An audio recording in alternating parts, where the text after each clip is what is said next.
Go to Genesis. Genesis chapter 35. And the title of this one is God Reminding You of Something? And you say, well, doesn't he remind us all the time? He does, but he reminds us differently, though. Just like when someone says, hey, remember to make sure you turn off this or turn off that. Or, hey, make sure you get this on the way. Or you have maybe a sticky note that reminds you. But is God reminding you of something that's going on? See, I was reading this and it gave me to remember. But before I start, it says, you remember Jacob back in Genesis here, especially in Genesis 27. Remember when Jacob stole the blessing from his older brother? Esau, remember that he went to his father, he dressed up like his brother, and because his father was poor in health and was blurry in sight, he said, I'm going to dress up. And of course, I'm paraphrasing. If you want to read, that's going to be in Genesis chapter 27. But how he dressed like and made sure he was like his brother. Jacob tried to dress like his father, like his brother, to go to his father. And he did. And he stole Esau a blessing that his father was going to do. And then, guess what? Jacob had been separated with his brother Esau for many years after he stole the birthright from his brother. And then finally, in Genesis chapter 33, they united together, and it was really interesting. I'll paraphrase, but that's where they reunite. And after he stole the blessing, Jacob stole the blessing, Esau ran, and it was, well, if you want to see this, where they just came together in verse 4 to 33. That's not where we're starting this morning, but I'm paraphrasing. It says, and Esau ran to meet and embraced him and fell on his neck and kissed him, and they wept. See, after they was separated for many, many years, the brothers came together. Instead of holding grudges and he was mad, Esau ran to Jacob and embraced him and hugged him and kissed him. That's what that verse 4 said. Boy, how many of you guys know people that might hold grudges and then they said, I haven't talked to him in years, and then when I see him, oh, let me tell you something. Let me tell you what that person has done. Are they like Esau running up to Jacob saying, oh, forget about it, I'm going to hold you, I'm going to embrace you? Or do they hold that and say, hey, I know exactly what that person did. Lord, you tell me to forgive, forgive. I just can't do that. What he calls us all to what to forgive, right? But see, my question to you, is God reminding you this morning about something? Or maybe this past week? Maybe if it's a person, a community, a friend, a family member, co-worker. Is he reminding you something? See, Jacob, if you keep on reading that the embrace, Jacob left. Jacob was instructed by God to return to a place that he named Bethel, the house of God, back in 28 and verse 17 in Genesis. But see, the Lord spoke to Jacob in a dream. He spoke to him in a dream that he vowed to go back to Bethel, but never had. Have you ever heard somebody, oh, I'll do that. Don't you worry. I'll get on that task. But you haven't done it yet. Oh, dear, I definitely will get on it. Don't you worry. I hear, I'm not picking on anybody, but I hear husbands say, I don't know why my wife always does what she does. She's always nagging me about doing something. And I said, well, do you do it? No, I forgot. Well, if you haven't done it, then isn't that on you? Well, so-and-so is nagging me for this and that, and I told him I would, but haven't got around to, why haven't you got around to doing it? See, is God reminding you to do something? Like someone's reminding you? Well, see here in verse 1 of Genesis chapter 35, and God said unto Jacob, Arise and go to Bethel, and dwell there, and make there an altar unto God, that appeared unto thee when thou fleest from the face of Esau your brother. See, when they had that, Jacob had that problem with his brother, guess what? He left. He went away. You know why? Because in the scripture it says Esau wanted to kill him. He took my blessing and he begged his dad, hey, please have another blessing. There's got to be another blessing. And his father said, no, there's not. And so guess what? Esau was mad. He was mad at Jacob and he said, I want to. I want to hurt him so bad. In fact, planning on trying to get his life. But see, that's amazing about God. God knew what was going on and what happened, and guess what? He changed Esau's attitude. That's why I told you back in 33, verse 4, when Esau saw Jacob, did he want to do all that stuff? No. He ran and embraced and kissed him like nothing tomorrow. See, God can do amazing things. When you pray to somebody about somebody, don't lose faith. Be God, well, God, I prayed to you all week and you haven't done anything yet. Oh, dear. First of all, we talk about discipline in Sunday school. Have you ever back talked to somebody before? Oh, goodness, maybe a parent or so. Oh, that set your life, won't they? Oh, my parents did. My grandma did. Now, don't get me wrong. I'm glad that they did it. They disciplined me because I wouldn't be the person I am today. Right. Well, let me tell you something. I probably told you this before because I said it in Sunday school. When I was 5 years old, 6 years old, I was running in Bass Pro Shop, Brandon Bass Shop in Powder. Boy, my brother's in there. My dad said, hey, we're going to come in and do what we need to do. But no running in the store. Of course, like us kids, we listen like to the fullest, don't we? Boy, we got in there, we took off running. He couldn't find us. Let me tell you something. I guess I must have been the slowest one out of the bunch. Who knows? Boy, he got me. Boy, he spun me around. Tap, tap, tap. Y'all know what I'm talking about? Spun me around. He said, don't I ever catch you running in the store again. And I guarantee you, I'm 34 years old. And when I'm in a hurry, I go in the store. I may power walk, but I do not run in the store. See, let me tell you something. But let me tell you something. When God got a hold of Jacob and said, hey, remember that place in Genesis chapter 28, verse 17? Remember when you said that you were going to come back to this place and build an altar? Do you remember what you told me maybe years ago, what you're going to do 7 chapters ago? See, God reminded Jacob. Is God reminding you about something maybe you have said or maybe you have done? Or maybe somebody done to you. But for what odd reason? Lord, I can't get over this speed bump. I can't get over this mountain. You telling me I know I need to do all these things. Whatever it might be. Is he working on you? Boy, I tell you, I talk to nurses. I even talk to people in my field.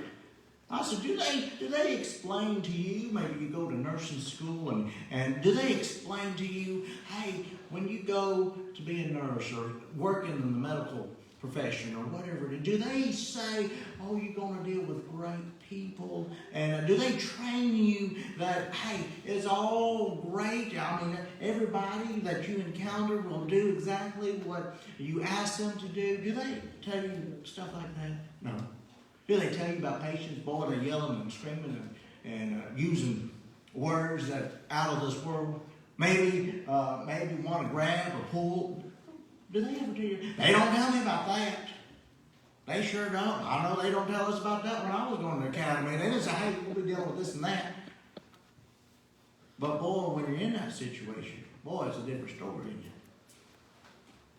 See, God told Jacob, hey, remember what you said a long time ago, that you were going to vow to go back to that little place called Bethel, but you never had, is gone. Do you remember that? Or do you remember, well, someone did something bad to me and I can't ever forgive them. You know what? The sad part is they probably don't even remember what they've done to you, but you're holding on to something that the devil's going to use and still using. Maybe just take your joy away. Maybe that you could see that the sun is shining, but maybe take your joy away. See, now God is telling him to return there, live there, and build an altar there. See, many times we make commitments that we don't keep, and God has to remind us to return to follow him. Can you remember a time that God reminded you? Hey, remember? Remember what you said?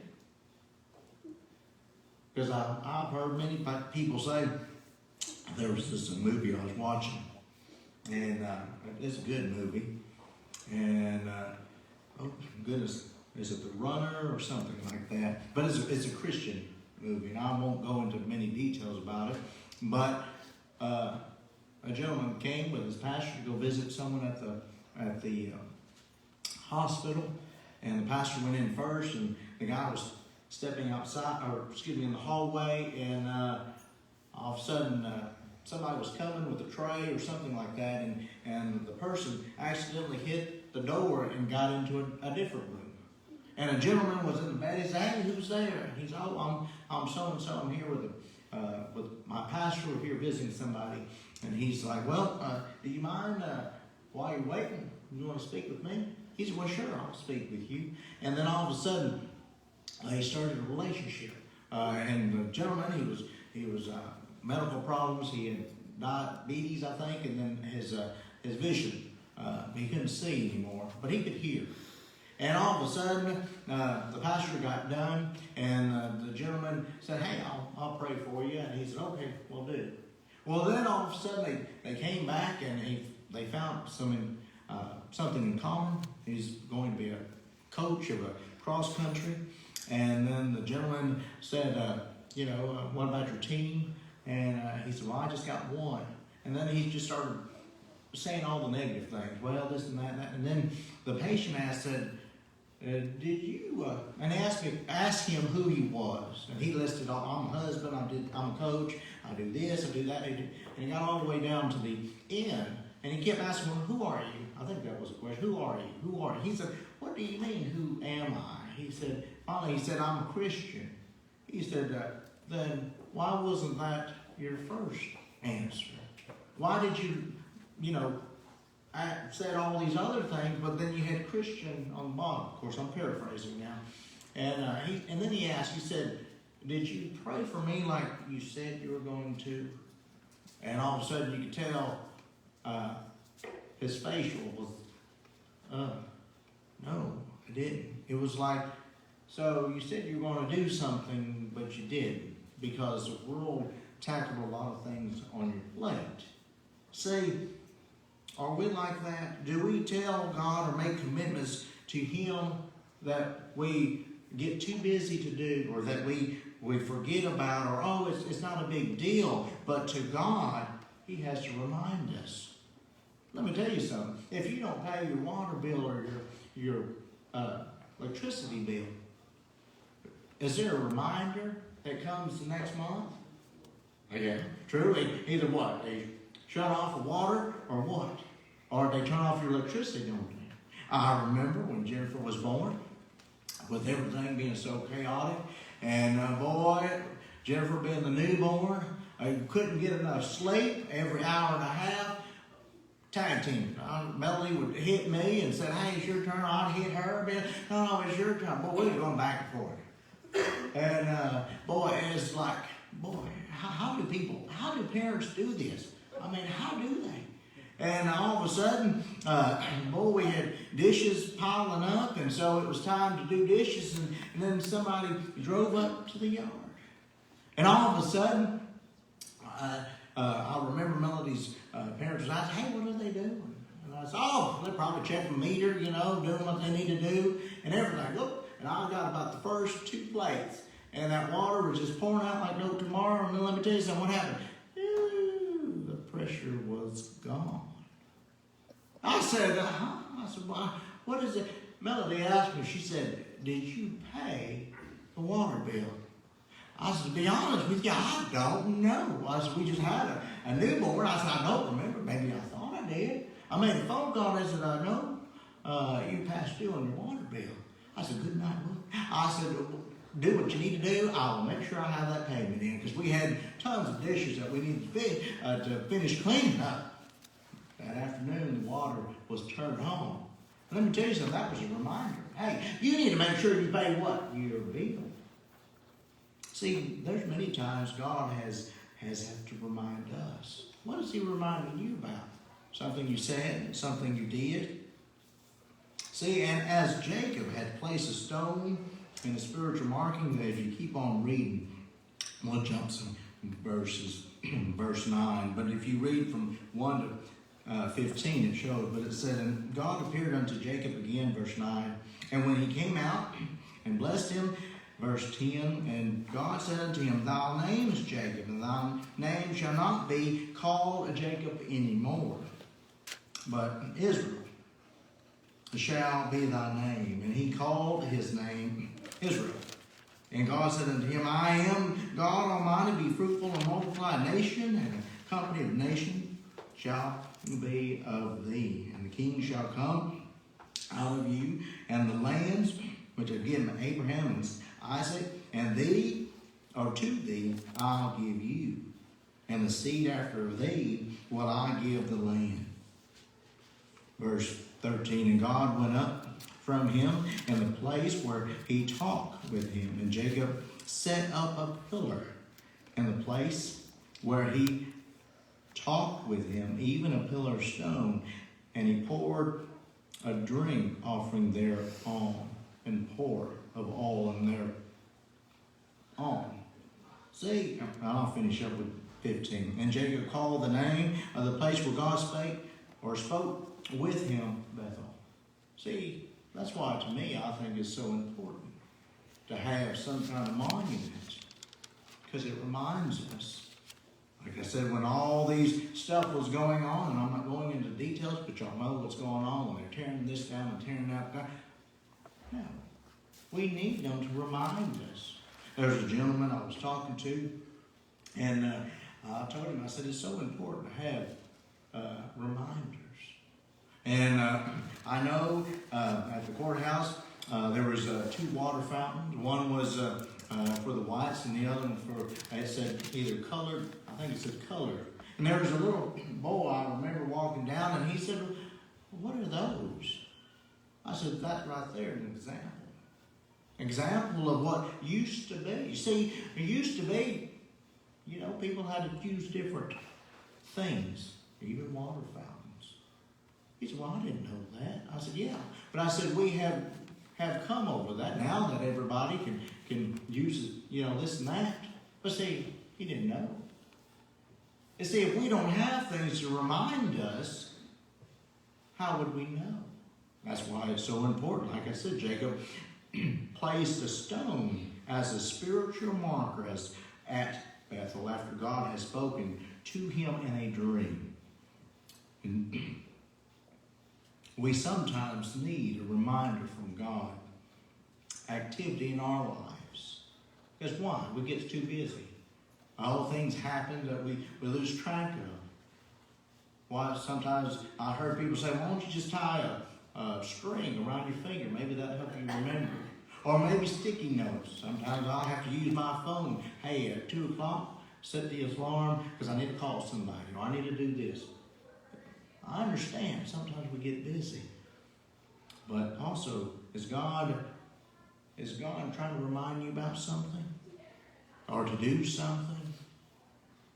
These spiritual markers reminds us of God's presence and how He blessed us in the days past. If God has blessed you, and it says here, is God reminding you about something? See, we do live a fast and busy life. especially as time goes on. But don't ever get too busy for God. We may be on the fast lane, but don't ever be too fast that you don't see the glory and the blessings that God has bestowed on you, maybe your family or your friends. Sometimes we do that. And don't get me wrong, boy, I need a reminder. God, what about your word? What do you want me to say while I'm up here? What can I say maybe to encourage somebody? Or maybe someone that's going through something during the week that what I say because of you, not because of me, maybe can encourage them for the next week, or the next task, or the next challenge. See, is God reminding you about something? Or are we too busy? But let me tell you something. Jesus died on the cross. When you see that cross, what does it remind you of? Does it remind you of a son that sacrificed his life for you, for me, for everybody? Or oh, it's just a trade. It's nothing. Oh no, let me tell you something. It reminds me of the grace and the love that someone shed for me. Why me? I can tell you right now, I'm not the perfect person. I don't claim to be, but for me, but yet God did it because He loves me and He loves you. Amen. Let's pray. Heavenly Father, we thank you so much for who you are, for loving us.